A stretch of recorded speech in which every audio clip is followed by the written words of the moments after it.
Howdy. Today I've got two topics I want to discuss. The first one is the main premise of the video, and the second one you'll see when we get there. So I've been creating content for a bunch of years, since 2005. I started with writing. Actually, I guess I could say 2002, since that's when I finished my first book. But online, I've been creating content since 2005. I've written tons of blog posts. Overall, including blogging, including magazines, including newsletters and different things like that, I've got over 5,000 articles that I've written. A ton of them are online, but I've been in other places. And most of them I own. And I have to say it that way because I've written for other people. I've written for a wedding blog. I wrote for a real estate blog. I've written a bunch, but I mainly have written for myself. And I've created tons of content. And I'm at a point right now where I'm thinking, you know what, as far as written content goes, I need to stop writing some new content for a little bit and concentrate on updating some of my older content. Here's something most people don't know because it's not out there. I don't know why it's not. But really, Google, I don't know about Bing and Yahoo and all the rest of them, but Google only indexes your last 1,000 articles. Now, most people don't get to 1,000 articles, which is a reality, so some of you may not have anything to worry about. But if you wrote something in 2013 and you haven't done an update on it, and it wasn't something that was a great pillar post, then they're pretty much ignoring that anyway. If it's a pillar post and people are still searching for that, then it's a strong post. You probably don't have much to worry about unless it's outdated. But in general, they index your last 1,000, which basically says on my I'm Just Sharing blog, where I just passed 1,800 articles, my first 800, they could care less. Now, some of those I've taken offline because they aren't pertinent. When I wrote an article about WordPress 2.6, and we're now up to, what, 4.9, I think. Obviously, 2.6 means nothing, so that one's off. But I have a whole lot of content that I could update from that one. On my business blog called Mitch's blog, I'm close to 1,300 articles. And I have a lot of stuff on there that, with a little tweaking, expanding on it, adding some images, it's not bad stuff. Back in the day, you could get away with writing 400-word articles, and I have a lot of those, but I also had some back then that were 700-800 words that could be expanded even more and turned into something really good. The reason I'm looking to do that is not only to update, content for my blog, but because I'm looking to define my niches a little better. For instance, on my business blog, I talk about healthcare, finance, I talk about leadership and diversity, but I've talked about a lot of other stuff. Every once in a while, I go off the rail because I just must do it.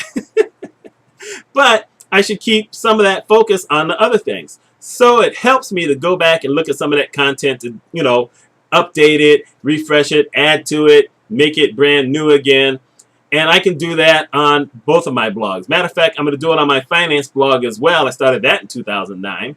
I'm not at 1,000 articles yet, but I know some of the early stuff that might still be pertinent is worth updating it and refreshing it and putting it out again. Now, I'm also working on an article where I'm looking at 47 ways to repurpose your content. I've already got a title. I've already got 23 things written down on my outline. The first part of it is telling people what to do with some of that content, on their own. Go back and edit it, fix it up, change this and that, add different things. That's the first part of it. Then the next part is what to do with it online or in marketing, online and offline, because there's a lot you can do with your stuff that you already have.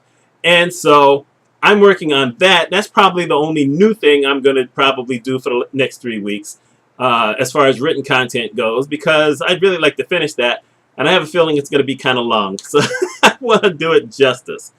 This is something that anyone can do. You know what? If you have 20 articles, but one of them you wrote in 2013, 2012, and you say, that was actually a pretty good article, rewrite parts of it, and then put it out again as brand new.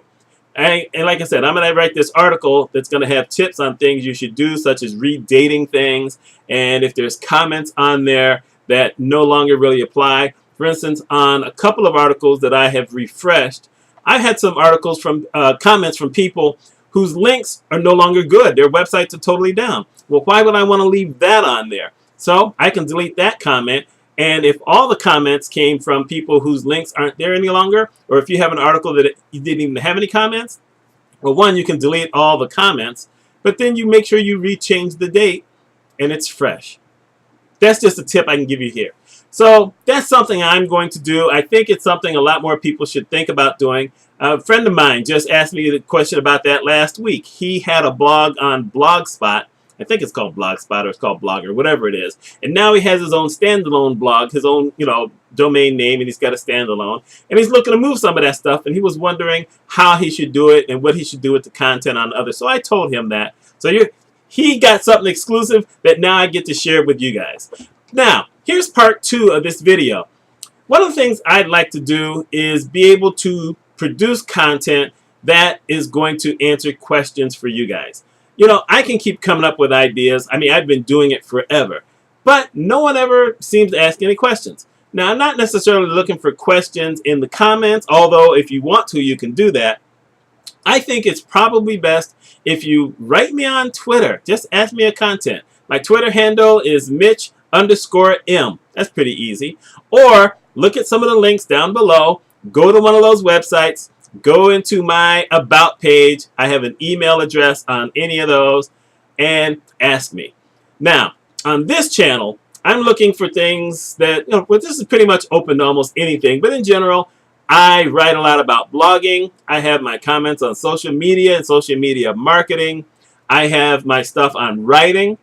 I do some motivational stuff here and there. But if you look through any of the old videos, you see that I touch upon a lot more social issues here and there. Every once in a while, I talk about diabetes because I'm diabetic. I talk about sleep issues because I got sleep issues. And I think that, I'm getting closer to 60 next year, but I'm still getting close to it. And there's a lot of stuff that I've done in my life that someone younger just may say, hey, let me ask this guy what he thinks. I tend to believe that people repeat history, most of the time bad history, because they don't know what has happened in previous years. I was a big history buff. As a matter of fact, in college, I almost got a second major in history, but I missed by one course that I just wasn't in the mood to take. But I also missed out on my minor, which was African American Studies. So, there's some things I know. I'd like to have a conversation more often with folks. I'm at 398 subscribers. I'd love to be able to get that higher. And I think that if we can engage a little bit more, if you want a live thing, I think that YouTube now has the thing where you can do it just like Google Hangouts used to be, since Google owned both of them. I think it's the same thing. If there's some people you'd like me to try to talk to who might know things that that I can interview. I've been looking for people to interview for a long time. You know what? Give me ideas. Now, if you don't give me ideas, I'm still going to put it out. I'm still going to be creating new content as video. So, that's one thing. Now, I have a second YouTube channel that's under TT Mitchell Consulting Incorporated, because this one's called Mitch Mitchell Stories. I named it. And on my other channel, I cover leadership and diversity, customer service, anything that has to do with business. And I also talk about healthcare finance things, or healthcare in general, because that is my true business. I'm a healthcare finance consultant. So that's the reason I have 2 channels. Love to know if you have questions on any of that kind of stuff. I have 2 channels that I can answer questions. Otherwise, I'll just keep coming up with stuff, and we'll see how that goes. Anyway, my name is Mitch Mitchell. I hope you're having a wonderful day, and I will talk with you more later.